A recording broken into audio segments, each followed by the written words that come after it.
Okay, so let's get into my favorite part of the day, the heroes of today. Today I have 6 stories for you since I've been out a little bit.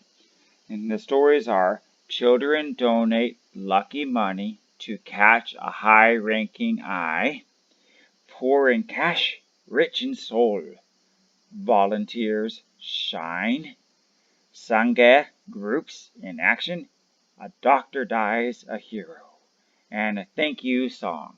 Let's get into it. Our first hero of the day story. A British ambassador thanks 2 Vietnamese children for donating masks to UK, United Kingdom. The British ambassador to Vietnam, Garth Ward, has written a special thank you letter to 2 secondary students in Hanoi for donating 20,000 masks to the UK government. An ambassador is pretty much the highest diplomat person from the country. And these are the 2 children that donated the 20,000 masks. As for lucky money, usually during the Chinese New Year, or Tet in Vietnam in this case, different name depending what region you are, Seoul for Korea. They call it different names, but it's all the same, the Chinese New Year. And so lucky money is money that's just brand new money. So you give it out to people, your family, your friends, to the New Year. And so let's read the story. Trong Chan Lin Nan and her brother Trong Kong Kao, 2 secondary students in Hanoi, recently gifted 20,000 medical masks to the UK government using lucky money that they have saved up for a few years. Wow, usually you're supposed to spend it. I'm surprised they saved it. Lucky money is a Vietnamese tradition which sees children give money in a red envelope for the Lunar New Year as a symbol of good luck and hope. Yeah, usually it's small money too, like $5 or $10. Nothing big. The embassy tweeted that the children had been saving their money for a few years and had chosen to spend it on the mask for medical staff. Last week, these masks were sent to the UK successfully on the British Embassy's special commercial flight. The British Embassy to Hanoi shared on its Facebook. The British ambassador, Garth Ward, on April 22nd, wrote a special thank you letter to the Lin Nan and Ka Kuo to express his appreciation. On behalf of all the staff at the British Embassy and people in my country, I would like to thank you for donating 20,000 medical masks to the UK's effort in caring for the convoy 19. Last week, we arranged to send your gift to the UK successfully on our special commercial flight, which also helped more than 100 British nationals return home. Coronavirus is now a serious issue around the globe, and I'm glad that you had who you are, very young ages, care about the world and have contributed to the fight against this virus. I believe that your gift is really meaningful to the frontline nurses and healthcare workers in the UK who are working around the clock to fight against this virus and save people's lives. It is heartening to know about your story. Reading your letter made me feel hopeful about the future. If everyone plays their part in this fight, I believe we can overcome this pandemic. Okay, and the British Embassy symbol there, and the ambassador. Wow, I don't know if I never got a letter from a high-ranking person, but if I did, I probably forgot. And so this is the original letter, and so that's nice. So what do you think about the tradition of lucky money? Do you have a holiday? I'm not really referring to Christmas, but like a special holiday that you do something special that you give out, or have you ever saved up something like I want to buy a new TV, a new iPhone, whatever, but then you put that want aside to help somebody else, not necessarily a whole community, but somebody else in need or a community in need. If you had, please let me know. I would like to hear your stories below. Please like, comment, and subscribe on that. And what would you do if these were your kids? On with our next story. Poor in cash, rich in soul. So as you see, this guy, he actually is from Melmar Times, and it caught my eye because I remember riding on one of these in Cambodia, not Melmar, but Cambodia, and that guy was the nicest guy. So let's read his story, why he made my newspaper. Poor in cash, rich in soul. A brown cardboard paper sign on the board is attached above the number plate. On the Tran Sha Yuen Nong, it reads, I do not carry passengers, but I buy food. So that's, as you can see, that's his local language in Myanmar, but we can't read that. So somebody did translate it for him. So I do not carry passengers, but I buy food. So let's read his story. A native Lamaran in Andaway region, a town worst hit by a cyclone in Nigeria in 2008, a 50-year-old trishaw driver, IJ Winong, has been seen carrying passengers for 30 years, so he seems to be really well known. On March 23rd, the Convoy 19 first came to Myanmar, and a month later, the number of confirmed cases had reached 146 people. 5 people had died, and 9 had been discharged from the hospital. Even those in Lamar have not been affected, are encouraged to stay in their home to avoid using the transhaws in public transport. The Ministry of Health and Sport has instructed people to wash hands, wear masks when going out, and to keep social distances. The Yu Win Nong, with a little formal education, follows all of these instructions to the T. Worried about spreading the virus, he no longer carries passengers, instead spending his time buying food for his family of 1 daughter and 3 sons. Okay, but why is he special, you may ask? Let's find out. If one mistakenly hires his transhaw, he feels uncomfortable and denies their request. This is why he attached a signboard to the transhaw announcing that he no longer carries passengers. Oh, how sad. Everyone lives in doubt. They will be afraid of being infected with the disease from others and afraid from being a silent carrier. The disease is not a thing to be fearful of, but prevention is important. You win, Nong told the Melmar Times. Not only does he obey the social distancing instructions, but Yu Win Nong also wears a mask when he goes out. A single mask costs K400, which is very expensive for those of low income. Actually, Myanmar is one of the few countries I have not actually visited, so I can't translate their money that well in my head. But I look forward to doing that. Do any of you know how much that is? Say in US dollars or EUs? Yu Win Najun gets up at 5 a.m. every morning and goes for a walk around the neighborhood. When he receives a call from a passenger early in the morning, he takes a list of things to buy for the customer. I go to the floating market in Liberia with my trishaw and I buy things they order, he says. They pay 500K or 1,000 for each time I take an order. Some orders breakfast such as moha and noodles, salad, while others order vegetables and meat. So basically, he's kind of Grubhub, like the app. Since he can't carry people, he's carrying people's orders, kind of like for Amazon or whatever. But mobile app, give it to him. He goes to floating market. We have those in Vietnam. They're quite nice. And then he's taking it back to their home. All right. He earns around 3,000K a day buying food and for others, while the trishaw doesn't earn him enough to feed his family.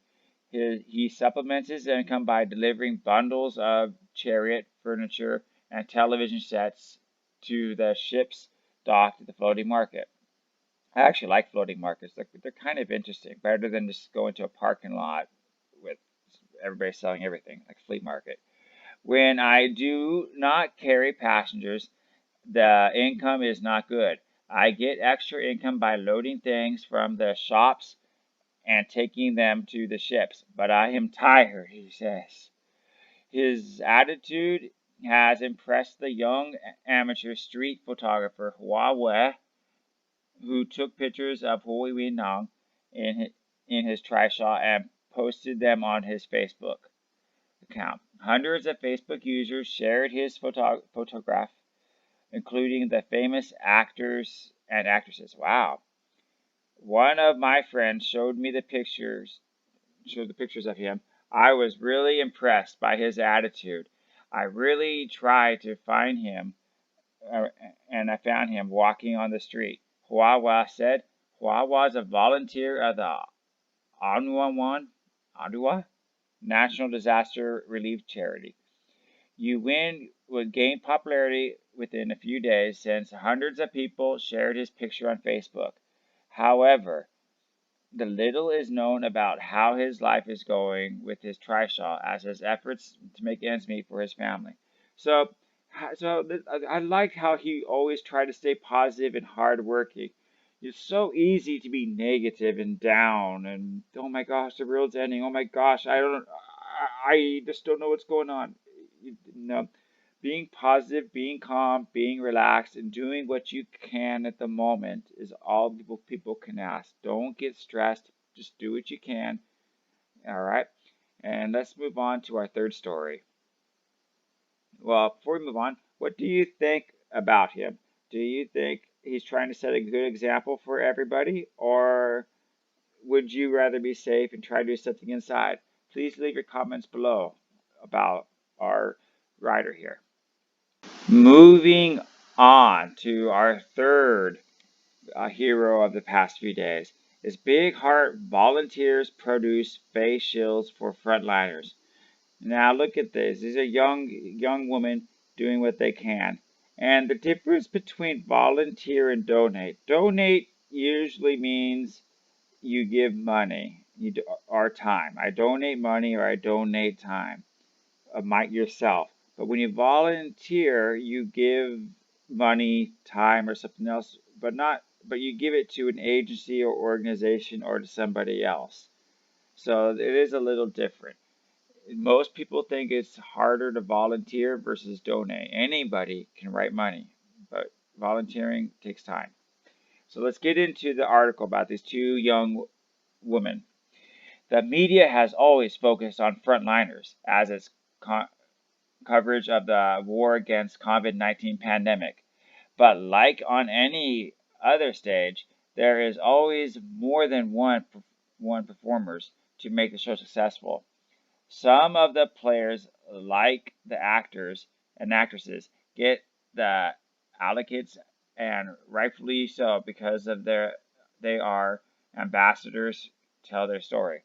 However, those workers behind the scene, those whose works are less recognized, are also playing important roles. For without them and their expertise, the show may not go smoothly as planned. Hence, their contribution is just as crucial. Take, for example, the role of Winnie Young and her daughter. So this is a mother and daughter. Lisa are playing and assembling face shields for the frontliners. Their small contribution can make such a difference in protecting the frontliners, such as doctors and nurses, from the viruses that have placed the entire world into lockdown. Winnie said she has been learning about the shortage in the face shields and other personal protection equipment when the doctors from the Queen Elizabeth Hospital, who attended the same church as her, spoke about it. I started when, during one of our church online meets, one of the QEH doctors mentioned that they are really short on protective gear. So the idea of making face shields came about, she said.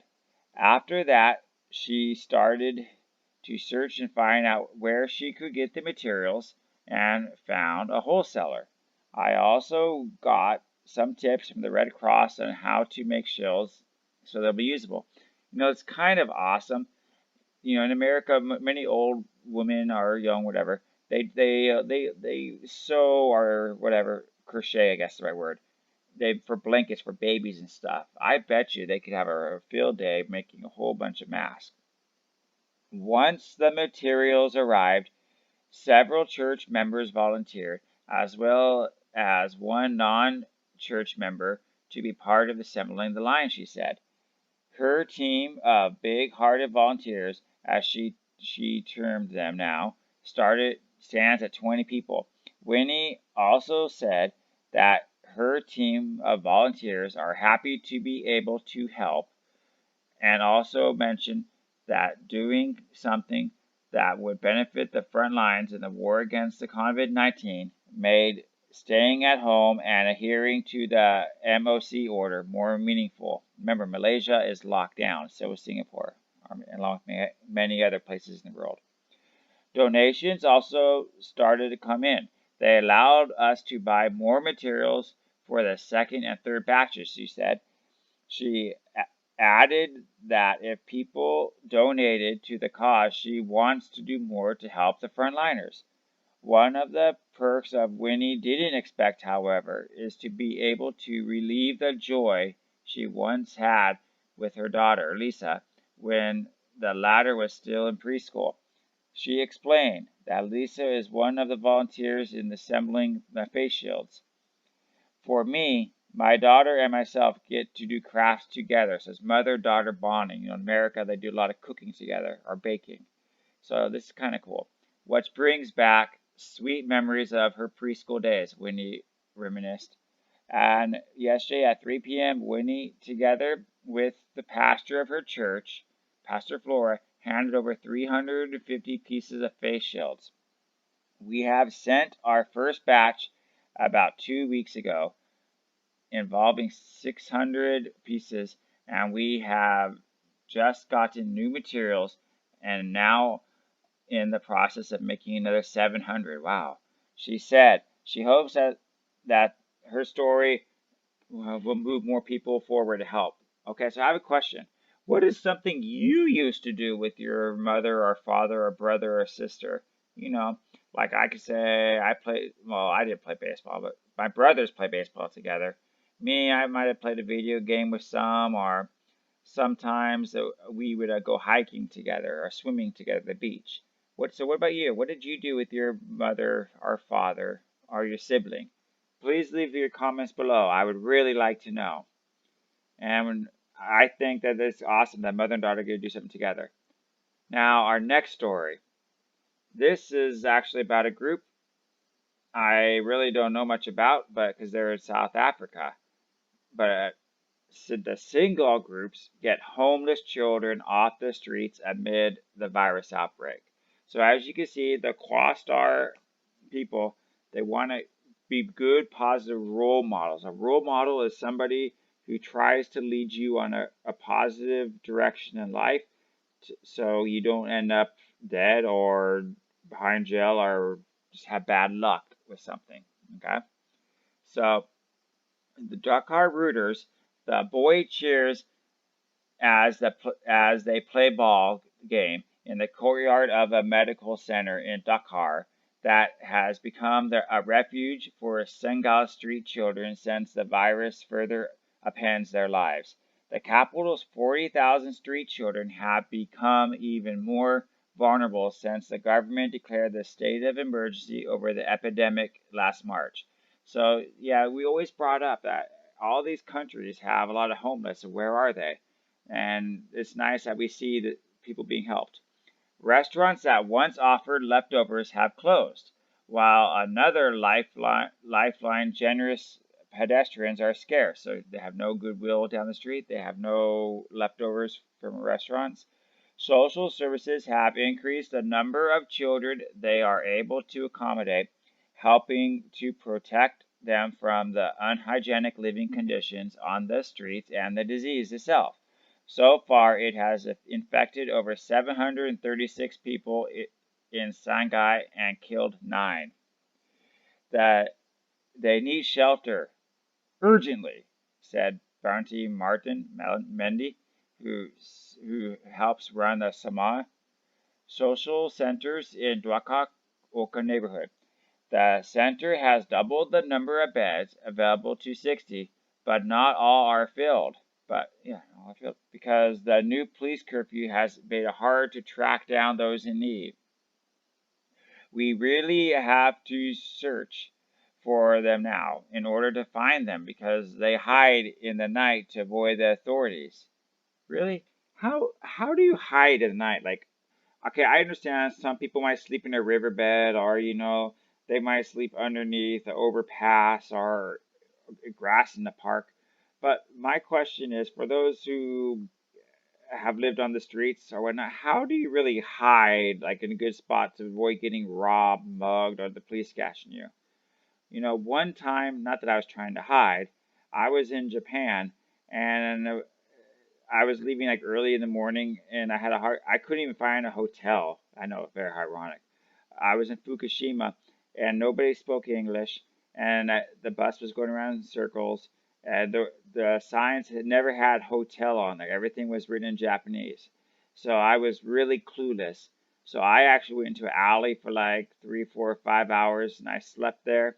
And then I went to a park for 2, 3 hours. I slept on a bench before I went home.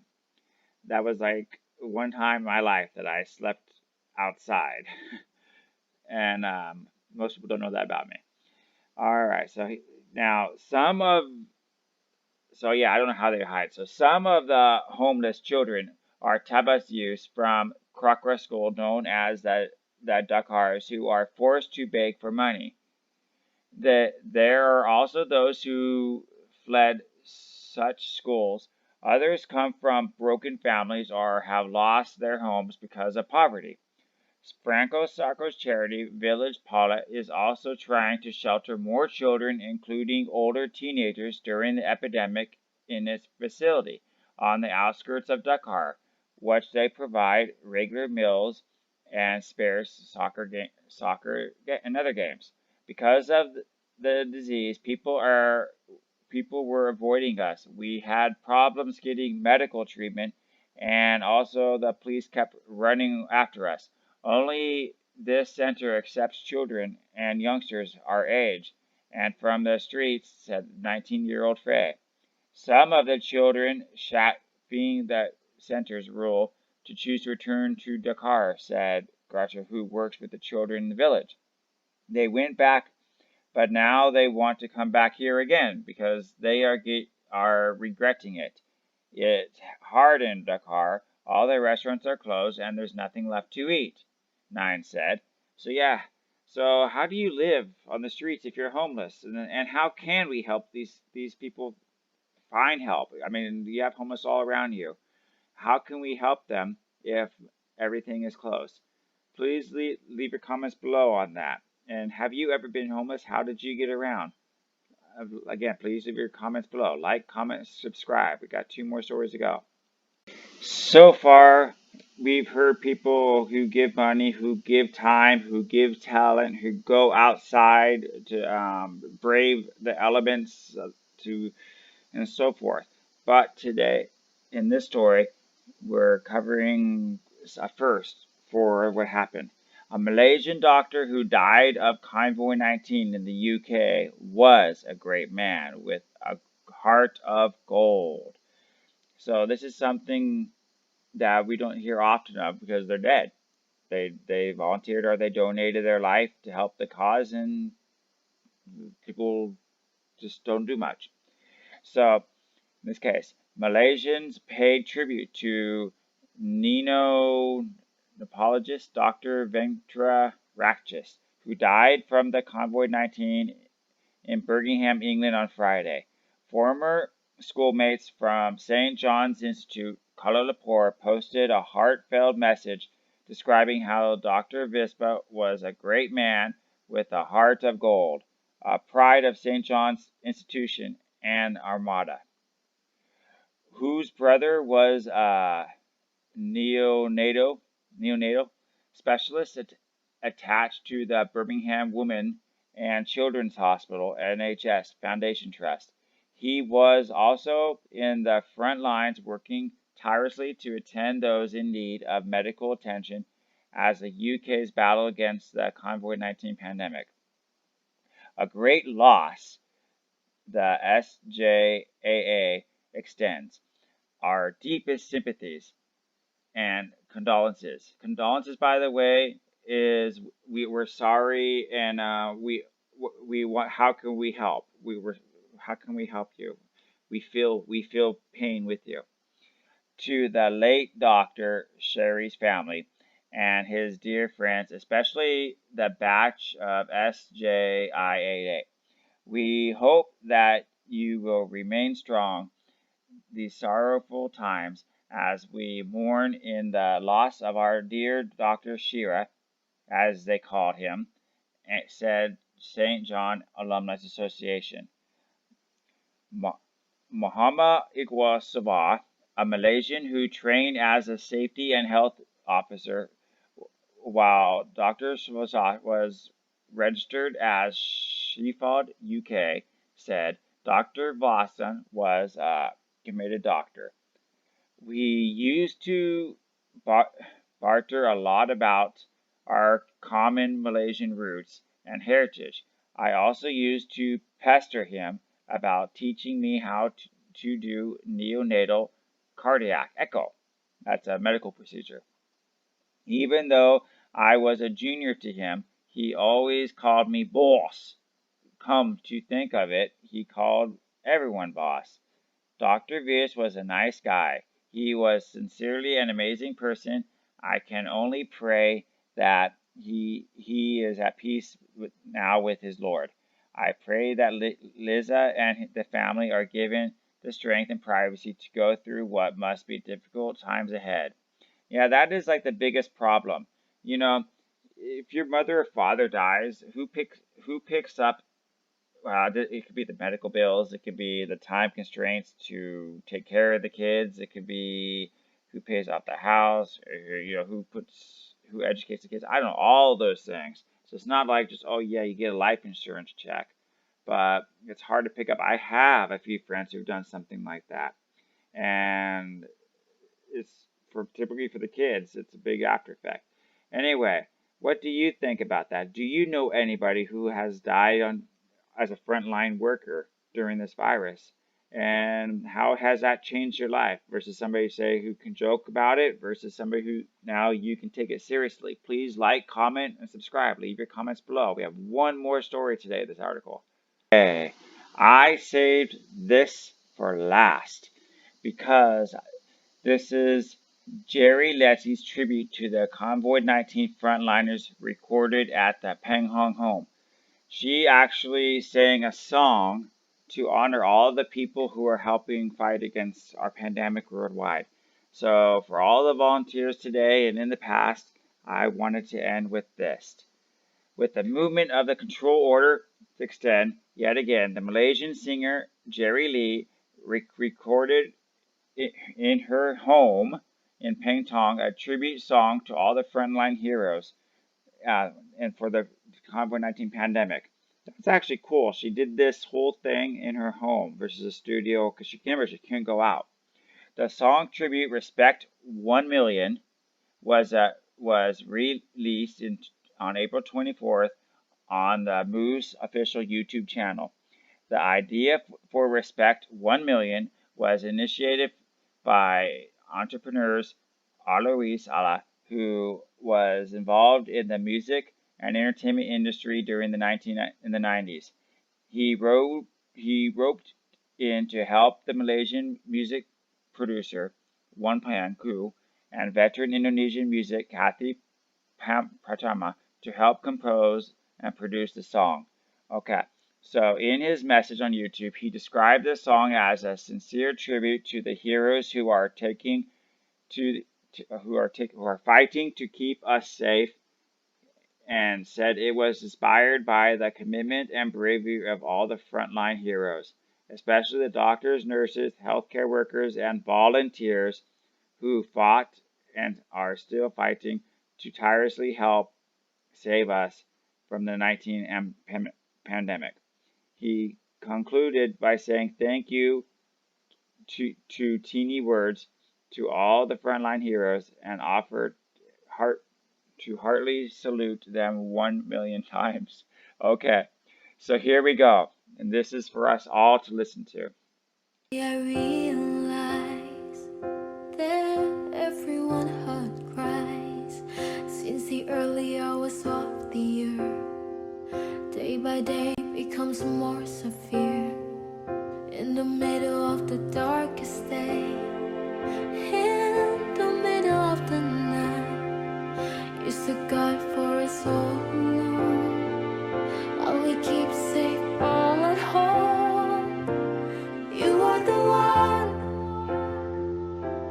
You are a soldier without guns. You are the one. You weather the danger, risk your lives. You are the one. You listen to all the fears around. You are the one. So grateful to have you all around. You are the one. We respect you a million times. A million times. A million times and more. We respect you a million times. We respect you. We respect you a million times.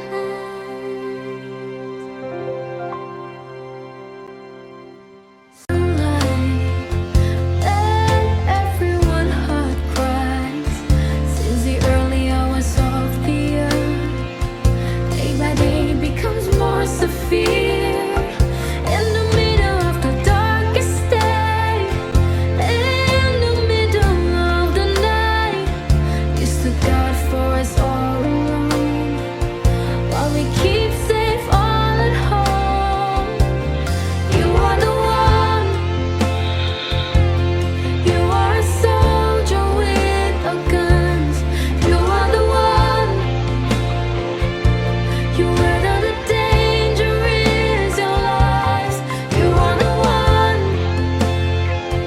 You listen to all the fears around. You are the one.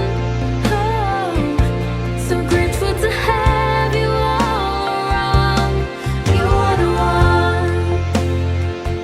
We respect you a million times. A million times. A million times and more. We respect you a million times. A million times. Ooh, a million times. A million times and more. We respect you a million times. A million times.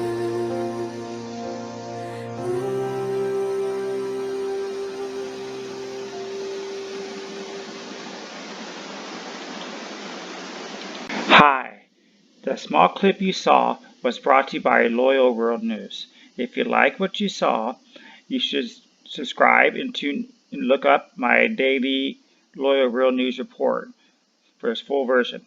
If you don't want to watch it on YouTube, prefer to be on the road, I also have a podcast in every full-length video I put up.